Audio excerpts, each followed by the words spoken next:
നമസ്കാരം. ഫുട്ബോൾ വീഡിയോയുടെ പുതിയ വീഡിയോയിലേക്ക് എല്ലാവർക്കും സ്വാഗതം. ട്രാൻസ്ഫർ റിലേറ്റഡ് ആയിട്ടുള്ള കുറെ അപ്ഡേറ്റുകൾ പറയാനായിട്ടുണ്ട്. സോ ഫസ്റ്റ് തന്നെ നമുക്ക് ഹ്യൂഗോ എക്കിറ്റിക്കയുടെ കാര്യം പറഞ്ഞു തുടങ്ങാം. Hugo Ekitike to Liverpool is happening.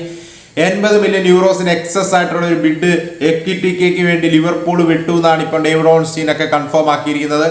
Deal agree ആയിട്ടോ മറ്റൊന്നുമില്ല, പക്ഷേ താരം പേഴ്സണൽ ടൈംസ് അഗ്രി ചെയ്തെന്നാണ് റിപ്പോർട്ടുകൾ വരുന്നത്. അഥവാ പേഴ്സണലി 6 ഇയർ കോൺട്രാക്റ്റ് ആണ് ആള് അഗ്രി ചെയ്തിരിക്കുന്നതെന്നുമാണ് വാർത്തകൾ വരുന്നത്.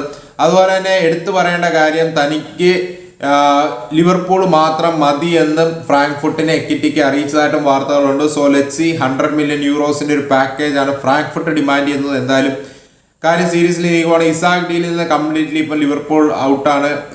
കാരണം ഇസാക്കിനെ സെയിൽ ചെയ്യാനായിട്ട് താല്പര്യം ഇല്ലാന്ന് ന്യൂകാസിൽ അറിയിച്ചതായിട്ടാണ് വാർത്തകൾ വരുന്നത്. സോ ഇനി ലാസ്റ്റ് മൊമെന്റ് വല്ല മാറ്റം വരുവാണ്. Let's see. എന്തായാലും ഇസാക്ക് മാർക്കറ്റിൽ അവൈലബിൾ പോവാണ്. എക്കിറ്റിക്ക് ഡീൽ ഡൺ ആക്കിയിട്ടില്ലെങ്കിൽ ചിലപ്പോൾ ലിവർപൂൾ ഈ ഡീൽ ബ്രേക്ക് ചെയ്തിട്ട് അങ്ങോട്ട് പോയേക്കാം. സോ എക്കിറ്റിക്ക് എന്തായാലും ലിവർപൂൾ മതി എന്ന് പറഞ്ഞിരിക്കുകയാണ്. സോ അതുപോലെ തന്നെയാണ് റോഡ്രിഗോ ഡീൽ. അലക്സ് ക്രൂക്ക് ഒക്കെ റിപ്പോർട്ട് ചെയ്യുന്നത് റോഡ്രിഗോയ്ക്ക് വേണ്ടി ഇനീഷ്യൽ ടോക്സ് ലിവർപൂൾ റയൽ മാഡ്രിഡുമായിട്ട് നടത്തിയതാണ്. 100 മില്യൺ അറൗണ്ട് ഒരു പാക്കേജിന് ഡൺ ആവും, യൂറോസിന്റെ ഒരു പാക്കേജിന് ഡീല് ഡൺ ആവും എന്നാണ് ഇപ്പോൾ ലിവർപൂൾ പ്രതീക്ഷിക്കുന്നതെന്നും വാർത്തകൾ വരുന്നുണ്ട്. സോ ആർസണല് റോഡ്രിഗോ ഇപ്പോൾ ലിവർപൂൾ ആണ് പ്രിഫറൻസ് കൊടുക്കുന്നതും അതിനകത്ത് തന്നെ മെറ്റ് ടാർഗറ്റ്സിലോട്ട് നീങ്ങിയേക്കാം എന്നുള്ള രീതിയിലും വാർത്തകൾ വരുന്നുണ്ട്. സോ ലെറ്റ്സ് നിങ്ങൾക്ക് എന്താണ് ഇതിനെക്കുറിച്ച് പറയാനായിട്ടുള്ളതെന്ന് പറയാം. അതുപോലെ തന്നെ എടുത്തു പറയേണ്ട കാര്യമാണ്, വിനീഷ്യസ് ജൂനിയറിന് വേണ്ടി 350 മില്യൺ യൂറോസിന്റെ ഒരു ബിഡ് റെഡി ആക്കുന്നുണ്ട് സൗദി എന്നാണ് ബെൻ ജേക്കബ്സ് റിപ്പോർട്ട് ചെയ്യുന്നത്.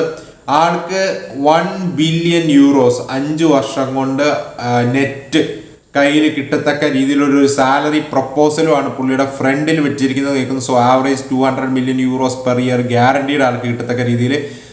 സോ ഒരു പ്രപ്പോസലായിട്ട് ഒരു ഓൾറെഡി റയൽ മാഡ്രിഡിന്റെ കോൺട്രാക്ട് റിന്യൂവൽ പ്രപ്പോസൽസ് എല്ലാം ഇനി റിജക്ട് ചെയ്തു. പുള്ളിക്ക് ഹൈ സാലറി വേണമെന്നാണ് ഡിമാൻഡ് ചെയ്യുന്നത്. ക്ലബിൽ തന്നെ ഹൈസ്റ്റ് പ്ലെയർ ആക്കി മാറ്റണം എന്നുള്ള രീതിയിലുള്ള ഡിമാൻഡ്സ് ആണ് പുള്ളിക്കുള്ളതെന്നാണ് റിപ്പോർട്ടുകൾ വരുന്നത്. അല്ലെ എംബാപ്പയോടൊപ്പം സാലറി വേണമെന്നുള്ള കാര്യങ്ങളൊക്കെയാണ് കേൾക്കുന്നത്. സോ ഓൾറെഡി നമുക്കറിയാം വിനീഷ്യസ് ജൂനിയറിനും സൗദി പ്രോ ലീഗും തമ്മിലുള്ള ലിങ്ക്സ് ഭയങ്കര സ്ട്രോങ് ആണ്. അല്ല നെക്സ്റ്റ് വേൾഡ് കപ്പിന് ശേഷം ആൾ സൗദി പോകാനുള്ള സാധ്യത വളരെ ഹൈ ആണ്. അല്ല റയൽ മാഡ്രിഡ് വരുവാണ്, നെക്സ്റ്റ് മൂവ് സൗദി ആണെന്നും വാർത്തകൾ സ്ട്രോങ് ആണ്. സോ ഇപ്പം ചാബി അലോൺസോയ്ക്ക് മുമ്പിൽ ഇപ്പം ഏറ്റവും ബിഗ്ഗസ്റ്റ് ചാലഞ്ച് ആയിട്ടുള്ളതും വിനീഷ്യസ് ജൂനിയറിനെയും കിലിയൻ എംബാപ്പേനെയും വെച്ച് ടീം സെറ്റ് ചെയ്യുക, സ്റ്റാർട്ടിങ്ങിലൂടെ സെറ്റ് ചെയ്യുക എന്നുള്ള ഒരു കാര്യമാണ്.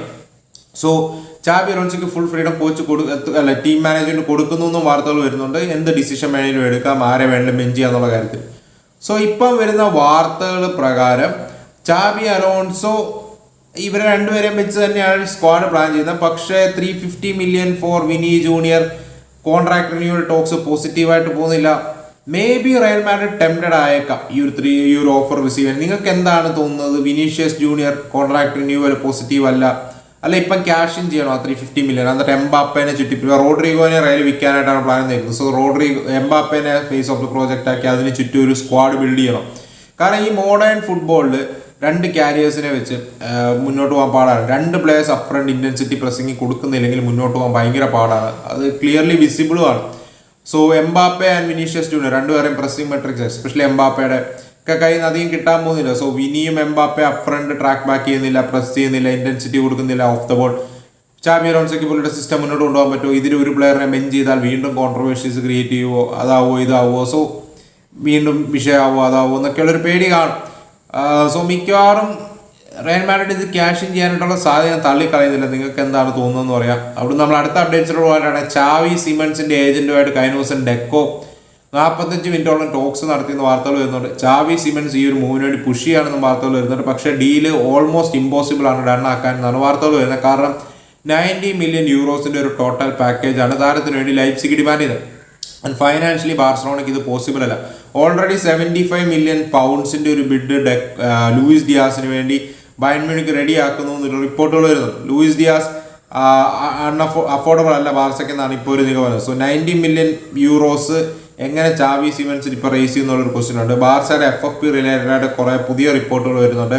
എസ്പെഷ്യലി പഴയ TV റൈറ്റ്സിന്റെ സെയിൽസിൽ 157 മില്യൺ യൂറോസിന്റെ ഒരു ഷോർട്ടേജ് അഥവാ അതിൻ്റെ ഒരു ക്ലാരിഫിക്കേഷൻ വരുത്തേണ്ടതുണ്ട്. കൂടാതെ ഇപ്പം ക്യാമ്നോ ഒഫീഷ്യലി ഉടനെ സ്റ്റാർട്ട് ചെയ്യാൻ സാധിക്കാത്തതിനാൽ തന്നെ VIP ടിക്കറ്റ് സെയിൽസിന്റെ റവന്യൂ ഉൾപ്പെടുത്താൻ പറ്റുമോ എന്നുള്ളൊരു ക്വസ്റ്റ്യൻ ഉണ്ട്. കൂടാതെ ബാർസ സ്റ്റുഡിയോസിൻ്റെ കാര്യങ്ങൾ പോസിറ്റീവായിട്ടല്ല പോയത്. സോ അങ്ങനെ കുറേ ഇഷ്യൂസ് ഉണ്ട്. സോ ബാർസലോണ പ്ലാൻ ചെയ്ത പോലെ അല്ല ഇപ്പം കാര്യങ്ങൾ എത്തി നിൽക്കുന്നത്. FFPയുടെ കാര്യത്തിൽ കുറേ ഇഷ്യൂസ് ഇപ്പം സോർട്ട് ഔട്ട് ചെയ്യാത്തതുകൊണ്ട്. സോ എന്താണ് നിങ്ങൾക്ക് ഇപ്പം തോന്നുന്നത്? ബാർസ ചാവി സിമൻസിന് പിന്നാലെ പോവോ അതോ ചീപ്പർ ഓപ്ഷനിലോട്ട് പോകുമോ എന്നുള്ളൊരു ക്വസ്റ്റ്യൻ ഉണ്ട്. എന്തായാലും റാഷ്ഫോർഡും സറഗോസയും ഓപ്ഷനായിട്ട് ബാർസ കൺസിഡർ ചെയ്യുന്നുണ്ട്. ഐ തിങ്ക് രണ്ടും ചീപ്പർ ഓപ്ഷൻസുമാണ്. സോ അവിടുന്ന് അടുത്ത അപ്ഡേറ്റ്സിലോട്ട് പോകാനായിട്ടാണെങ്കിൽ ബ്രസീലിയൻ ക്ലബ്ബായ പാൽമേറസ് റിച്ചാർഡ്സണിൽ ഇൻട്രസ്റ്റഡ് ആണെന്നുള്ള രീതിയിൽ വാർത്തകൾ വരുന്നുണ്ട്. അതുപോലെ തന്നെ മാഞ്ചസ്റ്റർ സിറ്റിയുടെ ഗോൾ കീപ്പറായ എഡർസണിൽ ഗ്യാരറ്റ് ടെസറയ്ക്ക് സീരിയസ് ഇൻട്രസ്റ്റ് ഉണ്ട്. താരവും ഇൻട്രസ്റ്റഡ് ആണ് നീങ്ങാൻ നീക്കുന്നു. സോ മിഷേൽ ഡി ഗ്രിഗോറിയോനെ കഴിഞ്ഞ ദിവസങ്ങളിൽ സമീപിച്ചതായിട്ട് വാർത്തകൾ കേൾക്കുന്നുണ്ട്. മാഞ്ചസ്റ്റർ സിറ്റി എഡർസന്റെ റീപ്ലേസ്മെന്റ് എഡർസൺ ഗ്യാരറ്റ് ടെസറെ മൂവിൽ പോവുകയാണെങ്കിൽ, ബട്ട് അത് യുവന്റസ് റിജക്ട് ചെയ്തു. താരത്തെ വിടാനായിട്ട് താരത്തിനും പ്ലാനില്ല, അതുപോലെ യുവന്റസിന് നീങ്ങാൻ പ്ലാനില്ലെന്ന് വാർത്തകൾ കേൾക്കുന്നുണ്ട്. സോ അതുപോലെ തന്നെ ഗ്യാരറ്റ് ടെസറെ ഗുണ്ടകനെ മക്കാഞ്ചിനും ഇൻട്രസ്റ്റഡ് ആണെന്നുള്ള രീതിയിലും വാർത്തകൾ വരുന്നുണ്ട്. അതുപോലെ തന്നെ എടുത്തു പറയേണ്ട കാര്യം ജോ ഫെലിക്സ് ആണെങ്കിൽ പോർട്ടോയുടെയും ഫ്ലമങ്കോയുടെയും പ്രൊപ്പോസൽസ് റിജക്ട് ചെയ്തു. താരത്തിന് ബെൻഫിക്കയിലോട്ട് നീങ്ങാനായിട്ടാണ് പ്ലാൻസ്. അതുപോലെ തന്നെ ന്യൂകാസിൽ യുണൈറ്റഡ് 3 പ്ലേയേഴ്സിന്റെ ഷോർട്ട് ലിസ്റ്റ് ക്രിയേറ്റ് ചെയ്തിട്ടുണ്ട്. നിക്കോളോ സ്കാവോന യുവന്റസിന്റെ, അതുപോലെ തന്നെ ജോർജിയോ സ്കാൽവിനി അറ്റ്ലാന്റയുടെ, അതുപോലെ തന്നെ സീസർ ടെറേഗ വലൻസിയയുടെ, ഈ 3 സെന്റർ ബാക്സിനെ അവർ നോട്ടം ഇട്ടിട്ടുണ്ട്. ഇതിലേതെങ്കിലും ഒരു പ്ലെയറിനെ എത്തിക്കാനായിട്ട് അവർക്ക് പ്ലാനും ഉണ്ട് സെന്റർ ബാക്കായിട്ട്. അതുപോലെ തന്നെ എസ്തൂപ്പിയാനാണെങ്കിൽ 20 മില്യൺ യൂറോസിന്റെ ഒരു പ്രൊപ്പോസൽ, അതിന് 20 മില്യൺ എക്സസ് ആയിട്ട് ആഡോൺസ് എല്ലാം കൂടി 20 മില്യൺ മേളിലുള്ള ഒരു പ്രൊപ്പോസൽ, 20 മില്യൺ ഫിക്സഡ് അല്ല, 20 മില്യൺ പ്ലസ് ആഡോൺസ് ഉൾപ്പെടെ AC മിലാൻ ബ്രൈറ്റന്റെ ഫ്രണ്ട് വിട്ടു. ബ്രൈറ്റൻ അത് റിജക്ട് ചെയ്തു. ബ്രൈറ്റൺ 30 മില്യൺ യൂറോസ് വേണമെന്ന് പറഞ്ഞിരിക്കുന്നത്. താരം കീരാണ് AC മിലാനിലോട്ട് നീങ്ങാനെന്നാണ് വാർത്തകൾ വരുന്നത്. അതുപോലെ തന്നെ റിക്കാർഡ് റിയോസുമായിട്ടുള്ള ഡീല് ഇപ്പം ഓൺ ഹോൾഡ് ചെയ്തിരിക്കുകയാണ് റോമ. 27 മില്യൺ യൂറോസിന്റെ ഒരു ടോട്ടൽ പാക്കേജ് വിട്ടിരുന്നു. Sorry, 27 million fixed plus 3 million ആഡോൺസിന് 30 മില്യൻ്റെ പാക്കേജ് റോമ വിട്ടിരുന്നു. ബട്ട് 27+3 പോലെ ഞങ്ങൾക്ക് 30 മില്യൺ ഫിക്സഡ് പ്ലസ് ആഡോൺസ് വേണമെന്നുള്ള വാശിയിലാണ് അപ്പുറത്ത് പാൽമേറസ് നിൽക്കുന്നത്. സോ ഈ ഒരു സിറ്റുവേഷനിൽ ഇപ്പം ഈ ഡീലിൽ നിന്ന് പതുക്കെ റോമ പിന്മാറുവാണെന്നാണ് ഡിമാർസിയോ ഒക്കെ റിപ്പോർട്ട് ചെയ്തത്. അതുപോലെ തന്നെ അറ്റലാന്റ ആണെങ്കിൽ ഇന്റർ മിലാന്റെ പ്രൊപ്പോസൽ 40 മില്യൺ യൂറോസിന്റെ ഒരു പ്രൊപ്പോസൽ അഡമോല ലുക്മാന് വേണ്ടി വിട്ടത് റിജക്ട് ചെയ്തു. അവർക്ക് ഇറ്റാലിയൻ ക്ലബ്സിന്റെ കയ്യിൽ നിന്ന് 50 മില്യനും നോൺ ഇറ്റാലിയൻ ക്ലബ്സ് ആണെങ്കിൽ 40 മില്യനും താരത്തെ വിൽക്കാൻ റെഡിയാണെന്നാണ് വാർത്തകൾ വരുന്നത്. ലുക്മാൻ ഇന്റർ മതി, ഇന്ററുമായിട്ട് പേഴ്സണൽ ടൈംസ് അഗ്രി ചെയ്തു, ഇന്റർ മാത്രം തനിക്ക് മതി എന്ന് പറഞ്ഞാണ് ഇപ്പം നിൽക്കുന്നതായിട്ട് വാർത്തകൾ കേൾക്കുന്നത്. അതുപോലെ തന്നെ വൂൾസ് ആണെങ്കിൽ ഡിയേഗോ ജോട്ടനെ ഹോൾ ഓഫ് ഫെയിമിലോട്ട് ഉൾപ്പെടുത്തിയിട്ടുണ്ട്. So great gesture from Wolverhampton. അതുപോലെ തന്നെ ഫെനർബാച്ചയും സൺഡർലൻഡും ഗ്രേറ്റ് സാക്കയ്ക്ക് വേണ്ടി ലെവർകൂസനിൽ നിന്ന് എത്തിക്കാനായിട്ട് നീക്കങ്ങൾ നടത്തുന്നുണ്ട്. സോ ലെറ്റ്സ് സീ ആ കാര്യങ്ങൾ എങ്ങനെ പോകുന്നത്. അതുപോലെ തന്നെ വെസ്റ്റ് ഹാം കഴിഞ്ഞ ദിവസം ജാക്ക് ഗ്രീലിഷിന്റെ സിറ്റുവേഷൻ അറിയാനായിട്ട് ഒരു എൻക്വയറി നടത്തിയെന്ന് വാർത്തകൾ വരുന്നുണ്ട്. എവർട്ടൺ ആണ് ഇപ്പോഴും പോൾ പൊസിഷൻ നിൽക്കുന്നത്. എവർട്ടൺ താരത്തിനെ ലോണിന് എത്തിക്കാനായിട്ട് റെഡിയാണ്. സോ സിറ്റി സെയിൽ എന്ന് പറഞ്ഞ് നിൽക്കുകയാണ്. May be last moment Everton loan deal നടക്കുമായിരിക്കും. അതാണ് ഇപ്പോഴത്തെ സിറ്റുവേഷൻ. സോ ഇതൊക്കെയാണ് ഇപ്പോൾ ട്രാൻസ്ഫർ ലോകത്ത് നടക്കുന്ന വാർത്തകളും വിശേഷങ്ങളും മറ്റുമൊക്കെ. സോ നിങ്ങൾക്ക് എന്താണ് ഓവറോൾ പറയാനായിട്ടുള്ളതെന്ന് അറിയാം. അപ്പോൾ മറ്റൊരു വീഡിയോ കാണാം. അതുവരേക്കും ബൈ.